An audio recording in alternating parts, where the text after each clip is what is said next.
South Dakota and other red states are about to ban Bitcoin as legal money and grease the skids for CBDCs. This is by Daniel Horowitz from The Blaze. What's going on, guys? Brandon Gentile here. This is a very, very alarming article. The one change I would say, though, is that you can't ban Bitcoin. You don't ban Bitcoin. It can ban you, but you don't ban Bitcoin. Now, can governments make it harder for people? Yeah, of course they can. But Bitcoin's free speech. Bitcoin is just numbers. It's just code. You can't ban it. Governments are going to try to do many things to it. Possibly, maybe. We see the Chinese government doing it. Maybe governments here trying to stall and trying to give themselves time to create their slavery coin, their central bank digital currencies. But that's it. That's all it is. And you can see right here, here's a good example of it, and it flying through what you would think would generally are liberty-minded people. This is the side that tends to be liberty-minded and thinking, hey, we're constitutional, especially these red states like the Dakotas, things like that. So this is very alarming, and it shows you, again, that the people that are representing you, what are they there for? And are they doing their job? This goes back to Nancy Pelosi. Well, we need to pass it before we can see what's in it. This is a rampant problem, and this is the fiat sickness. When you break the currency, you break money. It's a sickness when there's no morality, no ethics, the lack of God and the lack of true money in a society. Well, then society just begins to fall apart, and that's what we've had over the last handful of decades. Let's get into this. It's the year 2050. You own nothing, eat bugs, and rely on central bank digital currency controlled by global governments to sustain yourself, but are severely limited in what you can use those funds for. Well, if red state governors don't get hit over the head very soon, central bank digital currency might be upon us very soon. There is cryptic and subtle legislation racing through the red states, beginning with South Dakota, that will better facilitate central bank digital currencies rather than blocking it, and will preemptively ban Bitcoin and other cryptocurrencies as a decentralized option to escape from this looming menace. We've talked about CBDCs ad nauseum here. It is easily top three, maybe the top threat to global freedom, prosperity, abundance, and humanity going forward in general. Complete control of everything in your life. Complete control of everything in your life. And not in a good way. Not like, oh, hey, things are going to be great. No, dystopian, you don't get to do anything unless someone else tells you can do something. That kind of control. The Uniform Commercial Code is a set of standards to facilitate interstate sales and commercial transactions such that all definitions pertaining to such commerce are uniform and clearly understood. They've been here since '52, great, and have adopted every state's legal code and is amended from time to time. Typically, the amendments are non-controversial, although the subject matter is very dense and complex to people not involved in the monetary system or finance, etc. So, here's where it gets interesting. The ULC suddenly published a slew of amendments in 100 to 200 pages long, which is very unusual for state legislatures without any legislative oversight from conservatives. These bills are sailing through committees and even some full chambers without any opposition. But in South Dakota, the state targeted first because it is home to big banks. Members of the South Dakota House Freedom Caucus flagged a very disturbing provision about the changes to the most important definition of all, the definition of money itself, and also the reason that I do everything that I do is because of that. The definition of money and what is money, trying to fix the money, fix the bullet hole, taking the bullet out of the bullet hole instead of society which is enamored with putting band-aids on bullet holes and just giving out pills for that bullet wound that you have there.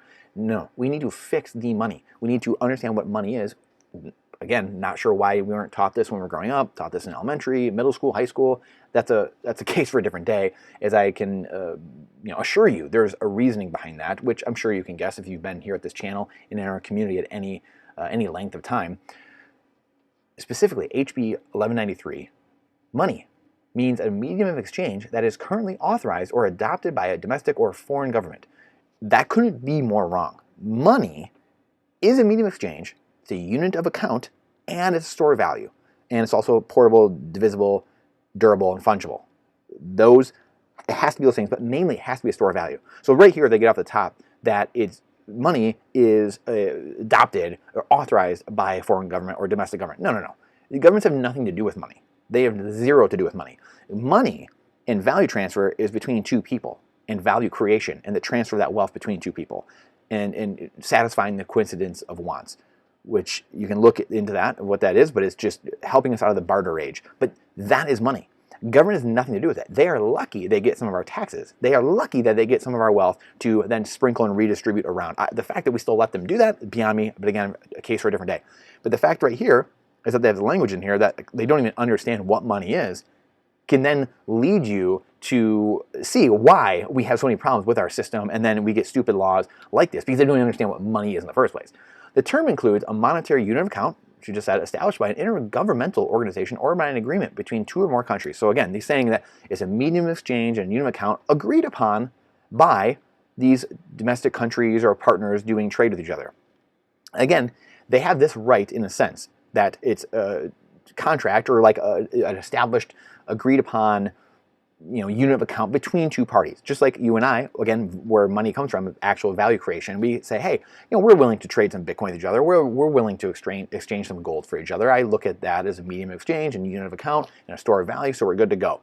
So they have that part right. So they're half right. Again, this is the part, money is not authorized by government. That's not how money works. That's couldn't be further from the truth. They're right there saying your rights and your property come from government. Period.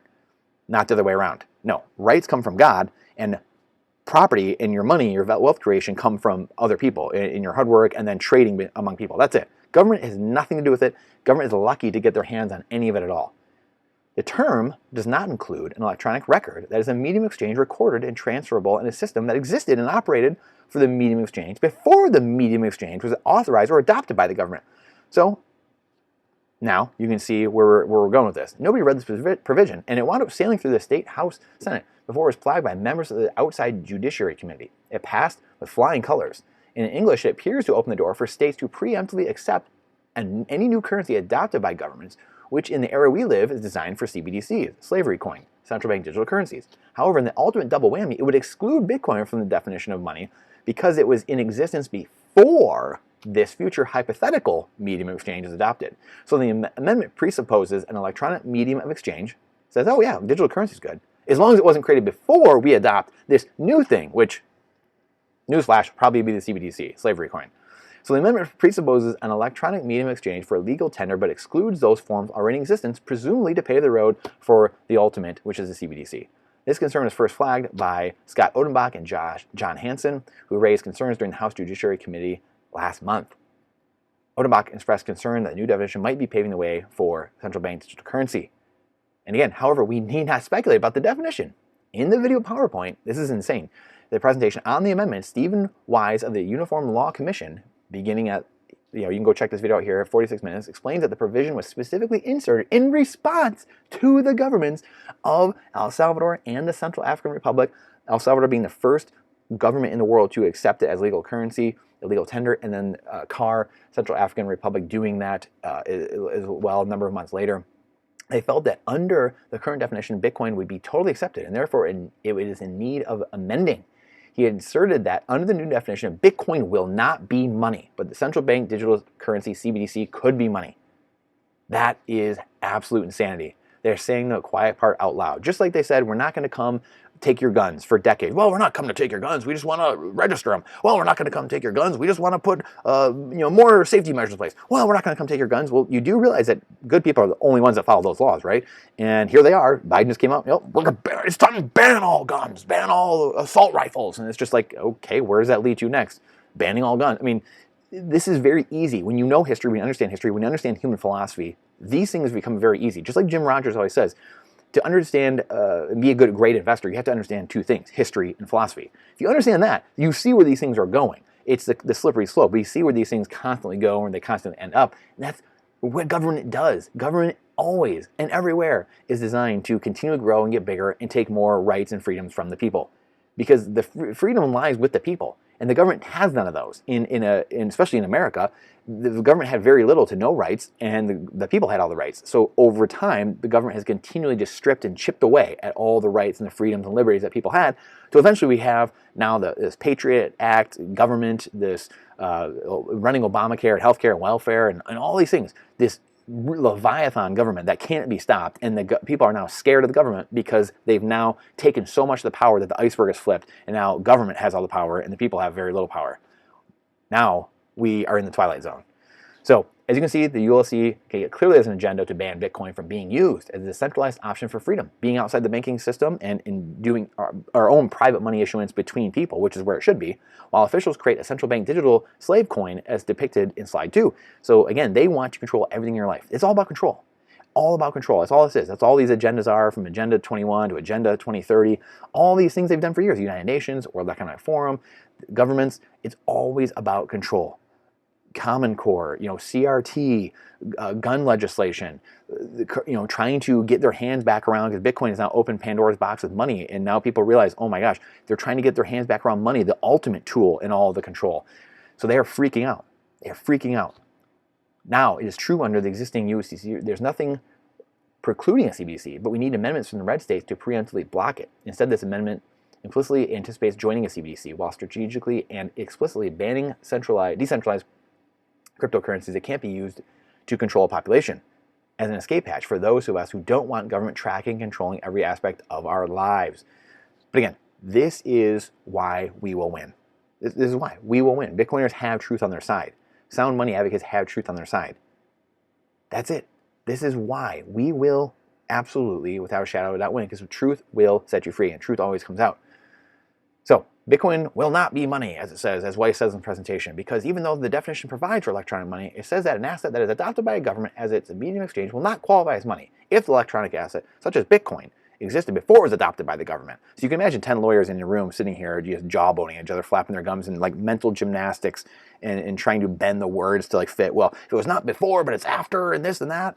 Hilarious. So Bitcoin, of course, exists today. It existed before El Salvador adopted it as its currency, so it will never be money for UCC purposes. The same for other kinds of cryptocurrencies. So there you have it. Officials clearly mean to pave the way for slavery coin, while explicitly barring all competition. Does that kind of sound like what's happened in the last couple of decades, especially the last couple of years? Well, you know what? That little hardware store, you can't be open. Or this store over here, that we're shutting those aisles down. But you know what? The massive, huge conglomerates, Home Depot, Sam's Club, you can stay open. Walmart, totally fine. Totally fine.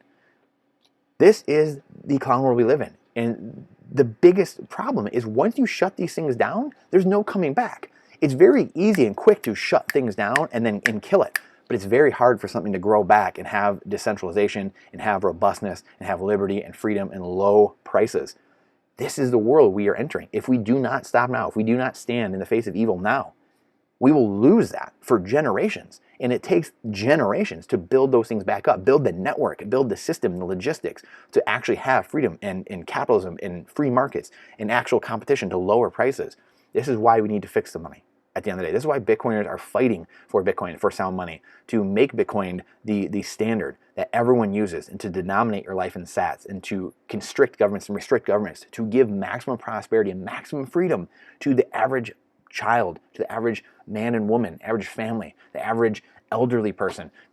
No matter what your gender is, no matter what your race is, this is the fight for the world. Banking the underbanked, banking the unbanked, banking those in the global south. We've never had this ability. We don't do it. We're not doing it on a fiat system. So what do you think? Do you think it's going to change? No, of course not. It's just going to continue enslaving people, every person through CBDCs. The IMF is going to continue doing it to the global south and countries, stealing their resources. We either have the dark alley of CBDCs and slavery coin, or we have Bitcoin and freedom. Period. That is it. Time is of the essence, obviously. They're coming for our bodies, our food. The stakes have never been higher.